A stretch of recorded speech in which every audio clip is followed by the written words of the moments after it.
Let's bring in Alex and Anna. Goodness me, that's an array, a range, is it not? No two fronts are the same. Is that true? Yeah. I mean, this is really the way these days. Anyway, so what have you picked up on? What order have you put the list of importance for tomorrow's papers, then? Police chiefs saying that cannabis is a sign of crime, which, of course, on one view is a statement of the obvious. Cannabis use is a crime in this country. It's a Class B drug. But their point is that they are in a foot race for public confidence, as they describe it, that people don't have a sense anymore that our communities have got a grip on crime, and they are saying that we shouldn't be seen to be ignoring the small stuff, their words. Of course, they're echoing Bill Bratton in the US, who used to administer the so-called broken windows theory, that you have to start with the smallest issues to ensure that the communities feel that their concerns are being addressed. See police officers more and so forth in your communities. The other thing they're interesting, their timing on this isn't just about crime generally. They are also specifically talking about cannabis, where there are increasingly suggestions that we should have decriminalisation. The move from these officers is clear. We shouldn't. OK. Are you a trained lawyer as well as... Yes. You are? I thought you both were. We've been doing a lot of law outside, waiting to come in. Sorry about that. So you are a practising barrister right now. Yeah. Do you see drugs as a gateway to an end result of crime? Oh, I mean, cannabis is this utterly critical? Cannabis is often a gateway, and drugs is a very serious problem. Even if people aren't being prosecuted for drugs or aren't involved in dealing, it is still a huge part of criminality. So if you look at people who commit offences of violence, often you will find that they have... Well, in fact, a lot of my clients have got problems with mental health, and almost all, I have to say, it's exacerbated by copious amounts of illegal drugs. And cannabis, and I know this is an age thing, so when I was young, which is obviously a very long time ago, but in all seriousness, cannabis was nothing like as strong as it is now. That's correct. So the content of the most powerful part of it is much, much, much, much greater. I mean, it's a bit of this, the stench thing makes them feel... I don't know why they feel unsafe. They're police officers. I mean, it's part of the job. But the calls for any decriminalisation, I'm very firm about drugs. So what I think they were saying, that it makes us think this isn't a safe area. I don't think they were intending to imply we feel personally endangered. No, I'm saying that the Mail has gone with the most... It makes them feel like they're entering an area of criminality. It's a sign of the criminal area. Now, of course, it's also... One, it's a Class B drug, so it's a statement of the obvious. It is a crime if it's being smoked. But two, British streets do often stink of cannabis. And Anna is correct, in my view, on 2 points that she made. The first is people have this romantic idea sometimes about pot, you know, about what the Beatles smoked. 2% active ingredient THC. You can't even buy cannabis that mild in the United Kingdom now. And secondly, the skunk that have been deliberately crossbred to get a stronger and stronger version of the drug is mind-bendingly effective. And my increasingly dated experience at the bar was the same as Anna's, that people would very frequently be cannabis users, and it had affected their mental health, and it led them to worse criminality. And then the cultivation of cannabis, which is huge, is very much linked to serious crime. It's actually also linked in some areas into illegal immigration. So if you look at Albanians coming into this country, often were being trafficked in, pretty much enslaved in, to work in cannabis factories, effectively that, as gardeners, we would call them in legal terms, as gardeners, they would tend the plants, and from Vietnam as well. I was going to say Vietnam. Shows how I'm out of date. Oh, it was Vietnam. No, it was a lot of Vietnamese still. Yeah, I've taken up a lot of the time. Can we press on? But it's related, this idea that police forces need a shake-up. I mean, this has been mooted for a very, very long time. It has. But 12 mega forces. Now, some people point to Scotland, where similar has happened and they're regretting it, is what some people suggest. But would a sort of change in the structure of policing help with coordination and any of the issues we're seeing on the front lines of the day as well? I mean, I don't know the situation in the Met, and it is very different. But out in the rest of the country, there's a lot more sharing, certainly in my time. So if I look at where I live, you know, the forces and the resources of Nottinghamshire, Derbyshire, Leicestershire, Lincolnshire, there's much more backroom sharing of resources. I'm not opposed to this because there's a lot of sense in it. What I want is policing to have, frankly, more resources and better quality, and actually do the sorts of jobs that they want to do, as opposed to often being forced to do stuff because their political masters of whatever colour are telling them how to operate. It's quite a big call for the Commissioner of the Met to go public with a suggestion like this. I'm not saying for these purposes whether it's right or wrong. You normally have these points made by proxies or people close to Sir Mark think that he thinks this, but to come out bang and say it, he's rather nailed his colours to the mast. And there's something to be admired about that. There is a public debate to be had about it. And I would say his timing's probably pretty good when you consider the fact for the first time in the last general election, we had cross-border seats across counties for parliamentary seats. So, you know, people are starting to think more about these cross-border arrangements between counties. But 12 from 43 is a big move. And I imagine this is perhaps be thought of as a starting offer. There is one other point here, though, which this may help with. It's not uncommon for people to try to resign from one police force because they're under a cloud and rejoin another one. This is why the College of Policing has both a barred list, because you had a hearing against you, or an advisory list, which is you slipped away when you thought you might be in trouble and then rejoined. In fact, you remember the case of Ian Tomlinson back in the day, the newspaper seller who was unlawfully killed, according to the inquest by a serving officer in the Metropolitan Police. He'd been out from the Met, joined the Surrey Police and then rejoined the Met via that way. So it would make it much harder to do that if you only had a dozen forces. Yeah, I know you want to... We've got so many stories to do. I'm moving us on. Right, yes. This is to the FT. In the context of Netanyahu is flying to speak to Donald Trump, and this idea of this Riviera of Gaza had been floated by Donald Trump and Netanyahu, indeed, and the right-wingers in Israel. The suggestion here is that the Tony Blair Institute participated in a project to develop a post-war Gaza plan that envisaged kick-starting the enclave's economy with a Trump Riviera and an Elon Musk smart manufacturing zone. The plan outlined in a 35-page slide seen by the FT.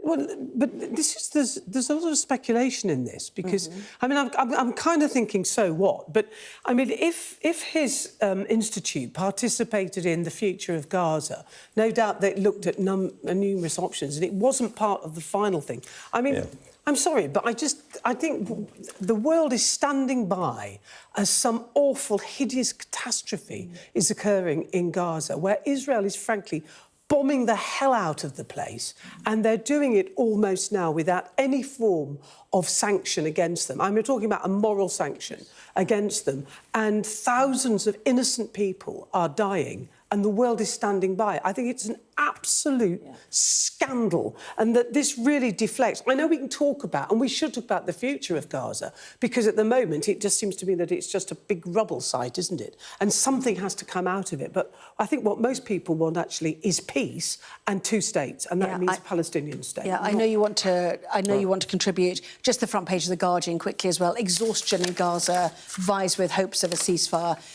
You know, I spoke to somebody last week from Gaza City, said there is no hope anymore. But, you know, the talks will happen tomorrow and we'll have lots of coverage about that. Coming up next, though, suggestions of a wealth tax could be on the cards to fill a budget black hole. That story from The Telegraph next.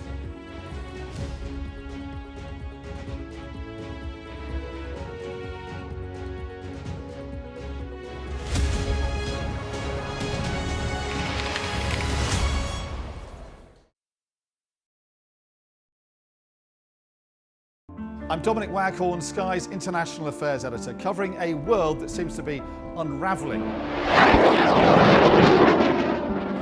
War, unrest, revolutions. It's not his country, it's ours. They have succeeded for the first time in their country's history in removing a leader from power. No freedom! Sky News, the full story first. There was fighting here, but there's clearly now a lull, and they're using it to bring up more ammunition. This is a mass exodus in which Russia is hemorrhaging some of its brightest and its best. According to the local weather channel, there have been more than 2,500 lightning strikes and flash flooding, all on top of this week's lethal tornado. What stays with you most in this job is some of the people you meet. What is your worst fear about what the Russians want to do to the children? They're just boosting demographics by stealing young people. Would you like to take the opportunity, Mr. President, on Sky News to invite Barack Obama to come here? Mr. Trump, are you running for president? Can you confirm it? We're going to take a look, a very serious look. On that day, we saw your fighters killing women, killing children. Was that a mistake? Did you go too far? You couldn't control your fighters? The full force of the state is being used to crush any protest. Free wherever you get your news. It's half an hour now past the deadline that Hamas issued, and we've now seen a third barrage of rockets coming in. Another alarm. The mood here is jittery and nervous.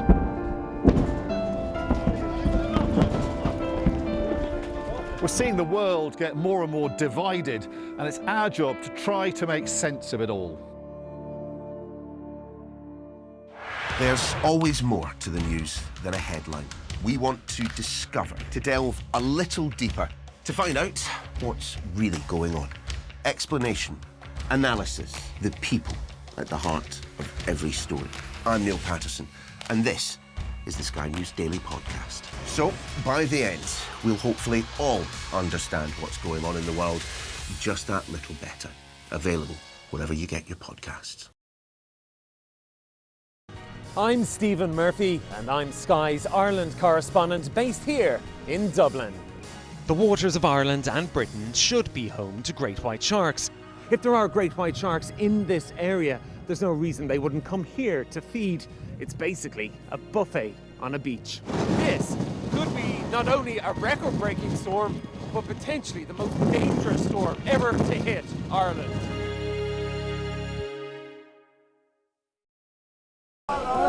Turkey is burying its dead. Whole families died in this collapse. Generations wiped out. I'm Siobhan Robbins, Sky's Europe correspondent based here in Berlin. This is just a small sample of the deadly arsenal taken off the streets. Anyone could say, I'll do that, and then have to go and shoot someone. Yes. Sky News, get the full story first. Thanks to the Conservatives. Welcome back. You are watching the press preview. Joining me once again, the PR consultant Alex Dean and the barrister and former government minister Anna Soubry. Welcome back to both of you.